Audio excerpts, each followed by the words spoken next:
il messaggio chiave è: quando devi andare da un dentista, accertati che questo dentista ti faccia un piano di trattamento completo, che consideri tutti gli aspetti della tua bocca, ripeto, non solo i denti, non è solo quello, valutare tutto il sistema bocca e che ti dia il trattamento principale, ma anche eventualmente un'alternativa, perché a volte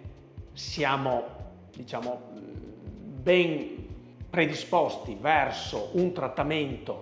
alternativo, conoscendone magari determinati rischi, ma se lo sentiamo più nostro perché non vogliamo affrontare, tipico esempio, no, non voglio mettere impianti, voglio un lavoro protesico ma non implantare, ci possono essere delle soluzioni alternative, chiaramente potrebbero essere delle soluzioni che risolvono in parte il problema, ma se io ho avuto una buona presentazione del tutto, sono più consapevole se scegliere una strada o scegliere l'altra.